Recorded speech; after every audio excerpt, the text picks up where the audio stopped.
कक्षा 12वीं की स्टूडेंट फाइनली आपका भौतिक विज्ञान यानी फिजिक्स का हायर सेकेंडरी मुख्य परीक्षा वर्ष 2025 पेपर लेके आ चुके हैं। आप लोग बहुत सारे यहाँ पर कमेंट आ रहे थे कि भौतिक विज्ञान पेपर लाओ, तो फाइनली आपका पेपर आ चुका है। और साथ ही आपका मार्क्स रहेगा 70 नंबर का। टोटल क्वेश्चन आपके 20 रहेंगे। टाइम आपका 3 घंटे रहने वाला है, ठीक है। और वीडियो को आप लाइक कर लीजिए, चैनल को सब्सक्राइब कर लीजिए। साथ ही इस पेपर को आपको यहाँ पेपर देने से पहले पूरा याद करना है, ठीक है। आप यहाँ पर देख लीजिए जो आपका पेपर है वो हम संपूर्ण उत्तर सहित कराने वाले हैं, आपका भौतिक शास्त्र का पेपर, ठीक है। तो इस वीडियो को आपको ध्यान से देखना और वीडियो को लाइक जरूर कर लीजिएगा और इस वीडियो को आपको अपने दोस्तों तक भी शेयर कर देना है। साथ ही आपके यहाँ पर निर्देश आते हैं तो आप निर्देश यहाँ पढ़ लीजिएगा। अब चलिए जो आपका पेपर है वो हम यहाँ पर देख लेते हैं, ठीक है। तो आप यहाँ पर देख लीजिए जो आपका पेपर है वो हम यहाँ पर देख लेते हैं। तो आपको ध्यान से देखना है। आप यहाँ पर देख लीजिए। पहले आते हैं प्रत्येक प्रश्न के लिए दिए गए विकल्प में सही विकल्प चुनकर लिखिए जो कि 6 नंबर के रहेंगे। तो बताता है ई तीव्रता वाले विद्युत क्षेत्र में आवेश क्यू रखने पर उस पर लगने वाला बल होगा, तो इसका आंसर आपका सा हो जाएगा F बराबर क्यू इंटू ई। फिर आपका दूसरा आता है दो संधारित्र को समांतर क्रम में जोड़ने पर प्रत्येक संधारित्र पर समान होगा, तो इसका आंसर आपका सा हो जाएगा विभव, ठीक है। आपका विभव यहाँ पर समान होगा। फिर आपका यहाँ पर आता है लेंज का नियम संबंधित है, तो इसका आंसर आपका बा हो जाएगा ऊर्जा संरक्षण के नियम से, ठीक है। जो आपका लेंज का नियम संबंधित है वो आपका ऊर्जा संरक्षण के नियम से संबंधित है। फिर चौथा आता है यांत्रिक ऊर्जा को विद्युत ऊर्जा में बदलने की युक्ति है, तो यहाँ पर यांत्रिक ऊर्जा को विद्युत ऊर्जा में बदलने की युक्ति है आपकी AC जनरेटर। फिर पाँचवा आता है जब कोई अल्फा कण नाभिक के समीप आता है तो वह विकिरित हो जाता है क्योंकि ऋणावेशित होने के कारण, ठीक है। 5वें का आपका सागरट आंसर रहेगा। फिर 6वां आता है प्रकाश किरण के एक माध्यम से दूसरे माध्यम में जाने पर निम्नलिखित में से कौन सी राशि नहीं बदलती है, तो इसका आंसर रहेगा आवृत्ति, ठीक है। आवृत्ति आपकी नहीं बदलती है। साथ ही यहाँ पर इंग्लिश मीडियम के स्टूडेंट देख लीजिए, ठीक है। पहले का आपका यहाँ पर सी करेक्ट आंसर रहेगा और दूसरे का आपका यहाँ पर, ठीक है, सी करेक्ट आंसर रहेगा। और जो आपका तीसरा क्वेश्चन दिया गया तो तीसरे का आपका बी करेक्ट आंसर रहेगा, चौथे का आपका बी करेक्ट आंसर रहेगा और 5वें का आपका सी करेक्ट आंसर रहेगा और 6वें का आपका बी करेक्ट आंसर रहेगा। फिर आप यहाँ पर देख लीजिए रिक्त स्थानों की पूर्ति कीजिए जो कि आपके 6 नंबर के रहेंगे। तो पहला था रेडबर्ग निर्देशांक आर का मान, ठीक है, 11.097 गुणा 10 की घात है, ठीक है, -7 मीटर इनवर्स होता है। फिर आपका था किरचॉफ का प्रथम नियम के आवेश संरक्षण सिद्धांत पर आधारित है, तो दूसरे का आंसर आपका आवेश संरक्षण हो जाएगा। फिर आपका आता है प्रेरित विद्युत भाग बल चुंबकीय फ्लक्स में परिवर्तन के कारण उत्पन्न होता है, तो चुंबकीय फ्लक्स आपका यहाँ पर तीसरे का आंसर रहेगा। फिर चौथा आता है दूर संचार के लिए सूक्ष्म तरंगों का उपयोग किया जाता है, तो आपका यहाँ पर चौथे का आंसर रहेगा सूक्ष्म तरंगों। और 5वां आता है फोटोन का विराम द्रव्यमान शून्य होता है, ठीक है, आपका 5वें का आंसर शून्य हो जाएगा। और जो 6वां आता है प्रत्येक तत्व के रेखीय स्पेक्ट्रम में रेखाओं की संख्या अनंत होती है, तो 6वें का आंसर आपका अनंत हो जाएगा, ठीक है। इस तरह से आपके रेखिस्तान का सोल्यूशन हो जाता है, ठीक है। यहाँ पर इंग्लिश मीडियम के स्टूडेंट भी देख लीजिए। आप प्रश्न 3 आता है सत्ता सत्य का चयन करके लिखिए जो कि आपकी 5 नंबर के रहने वाले हैं। तो पहला था षष्ठ परिपात के साथ सदैव श्रेणी क्रम में जोड़ता है, तो पहला आपका सत्य हो जाएगा। फिर दूसरा आता है प्रतिरोध बॉक्स के भीतर कुंडलियाँ दोहरे तार की बनाई जाती हैं ताकि 100 प्रेरण का प्रभाव समाप्त हो जाए, तो दूसरा आपका असत्य रहेगा, ठीक है। पहला आपका असत्य रहेगा, दूसरा रहेगा सत्य। और जो आपका तीसरा सत्य आता है, ठीक है, विद्युत चुम्बकीय तरंगें एक समान वेग से गतिशील आवेश की होती हैं, तो ये आपका सत्य हो जाएगा। फिर दूसरा आता है विक्षेपण क्षमता का कोई मात्रक नहीं होता, तो ये आपका सत्य रहेगा। और 5वां आता है इलेक्ट्रॉन वोल्ट आवेश का मात्रक होता है, तो आपका असत्य हो जाएगा। साथ ही यहाँ पर इंग्लिश से मीडियम के स्टूडेंट भी देख लीजिए। प्रश्न 4 आता है सही जोड़ी बनाकर लिखिए जो कि आपकी 6 नंबर की रहेंगी। स्तंभ आवा में आपकी दी सही जोड़ी पहले जाती है इलेक्ट्रॉन वोल्ट, तो इसको आपको ऊर्जा का मात्रक से मैच करना है। दूसरी आती डायनमो, तो इसको आपको विद्युत चुम्बकीय प्रेरण से मैच कर देना है। और तीसरी आती लेंस की क्षमता, तो इसको आपको P बराबर 1/F मीटर से मैच कर देना है। और चौथी आती लाल रंग का, ठीक है, लाल रंग का प्रकाश, तो इसको आपको कांच में अधिकतम 4 से मैच करना है। और जो 5वीं आती है अवरक्त किरणें, तो यहाँ पर अवरक्त किरणें को आपको अंधेरे में फोटोग्राफी से मैच कर देना है। और 6वीं आती है सिलिकॉन, तो यहाँ पर सिलिकॉन को आपको शुद्ध अर्धचालक से मैच कर देना है, ठीक है। इस तरह से आपकी सही जोड़ी कंप्लीट हो जाती है। साथ ही यहाँ पर नंबर लिखें कौन में आपको कौन सी मैच करनी, तो आप यहाँ पर देख लीजिए। और यहाँ पर इंग्लिश मीडियम के स्टूडेंट भी देख सकते हैं, ठीक है। इंग्लिश मीडियम के स्टूडेंट देख लीजिए जिस तरह से हमने यहाँ पर हिंदी मीडियम के स्टूडेंट के लिए यहाँ पर सही जोड़ी मैच कराई है, तो उसी तरह से आपको मैच कर लेनी है। अब प्रश्न 5 आता है एक शब्द वाक्य में उत्तर दीजिए जो कि आपके 5 नंबर के रहेंगे। तो पहला था धातु का परावैद्युतांक लिखिए, तो यहाँ पर धातु का परावैद्युतांक आपका अनंत होता है। फिर आपका यहाँ पर दूसरा आता है ट्रांसफार्मर की करोड़ प्रचलित क्यों बनाई जाती है, तो इसका आंसर है बमबर धाराओं को कम करने के लिए। फिर आपका तीसरा आता है एक मूल चक्र में प्रत्यावर्ती धारा का औसत मान कितना होता है, तो यहाँ पर एक मूल चक्र में प्रत्यावर्ती धारा का औसत मान आपका 0 होता है। फिर जो आपका आता है विकिरण की ऊर्जा एवं आवृत्ति में संबंध लिखिए, तो विकिरण की ऊर्जा एवं आवृत्ति संबंध आपका होता है E बराबर SC/λ। फिर 5 माता अन्य प्रेरणा का एक उदाहरण दीजिए। तो इसका आंसर आपको ठीक है खुद कर लेना है। और यहाँ पे इंग्लिश मीडियम के स्टूडेंट भी देख लीजिए, आप प्रश्न आपका 6 आता है, समविभव पृष्ठ किसे कहते हैं। तो स्टूडेंट आप यहाँ पर देख लीजिए आपकी समविभव पृष्ठ किसे कहते हैं। जिस पृष्ठ के प्रत्येक बिंदु पर समान होता है उसे समविभव पृष्ठ कहते हैं। आपका 6 में का आंसर रहेगा। और जो 6 में का था आज चुंबकीय फ्लक्स क्या है, इसका ऐसे मात्रा लिखिए। तो इसका आंसर आपको खुद कर लेना है। फिर आपका 7 मात्रा ओम का आपको नियम लिखना है।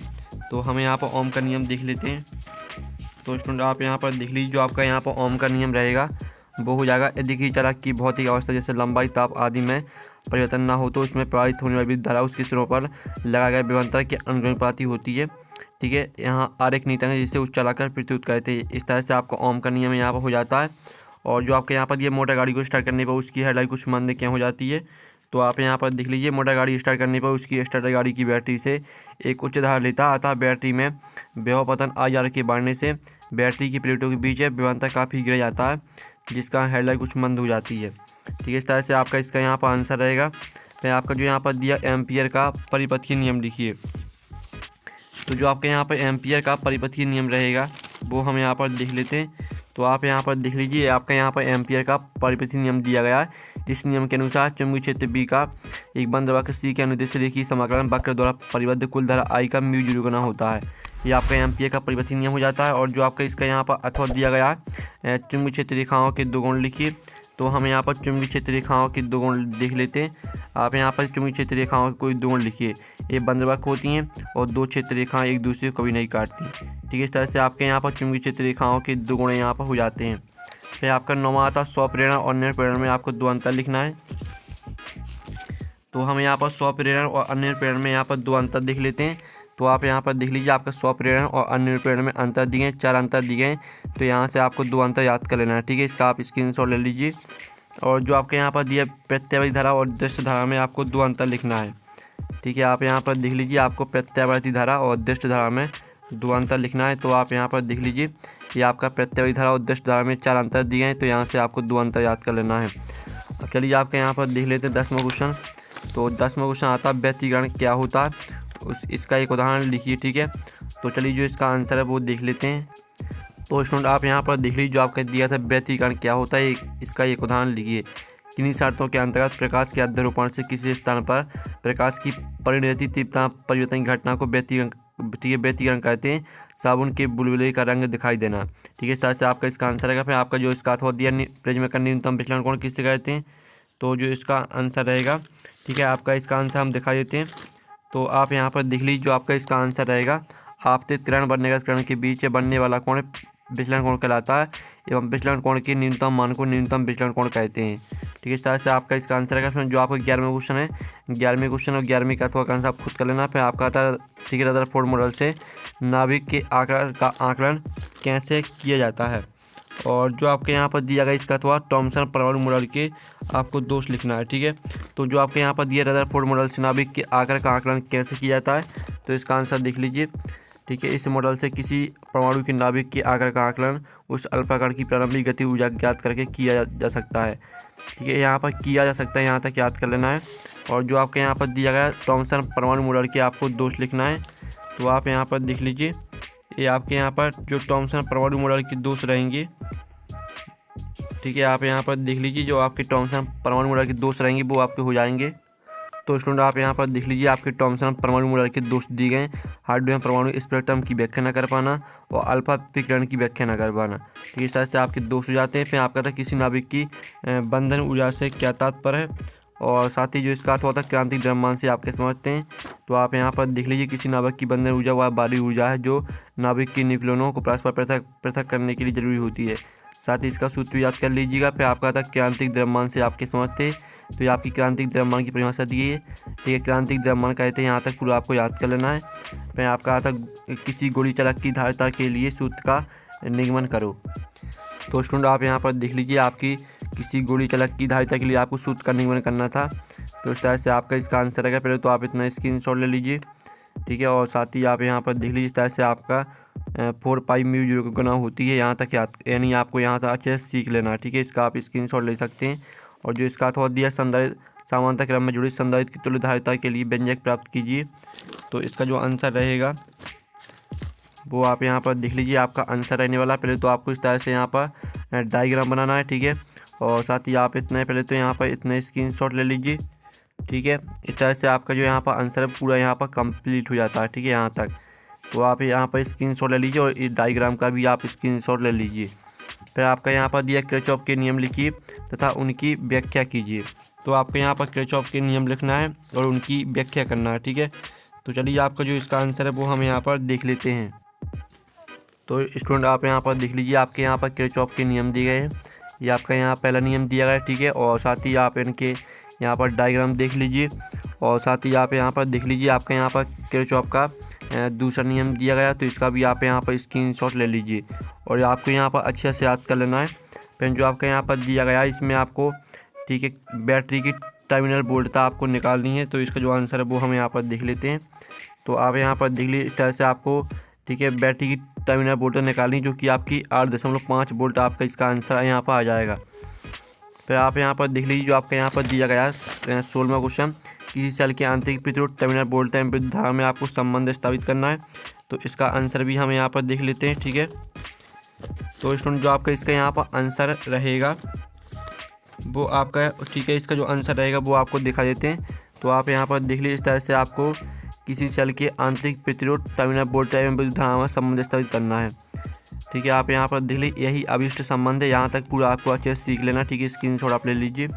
फिर आपका इसका जो अथवा दिया गया, सेल का आंतरिक प्रतिरोध किसे कहते हैं या किन कारकों पर निर्भर करता है, तो इसका आंसर आपको खुद करना है। फिर आपका आता है प्राथमिक एवं द्वितीयक ईंधन, उसमें 4 अंतर लिखिए। तो हमें यहाँ पर प्राथमिक और द्वितीयक ईंधन उसमें यहाँ पर 4 अंतर देख लेते हैं। तो ये आपके प्राथमिक और, ठीक है, द्वितीयक ईंधन उसमें आपके 5 अंतर दिए हैं। तो आपको यहाँ से 4 अंतर याद कर लेना है। फिर आपका था हाइगन की द्वितीयक तरंगिकाओं के सिद्धांत को लिखिए।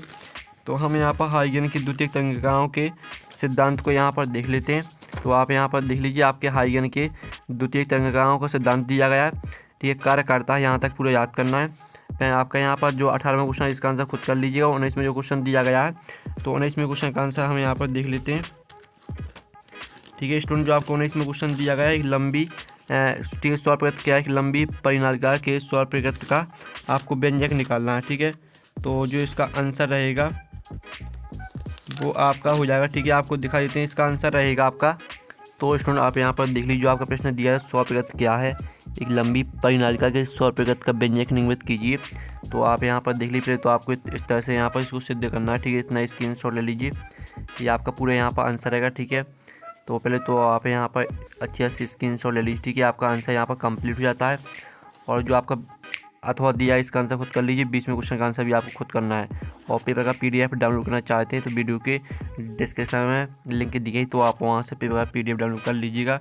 तो हम नेक्स्ट वीडियो में, थैंक्स फॉर वॉचिंग।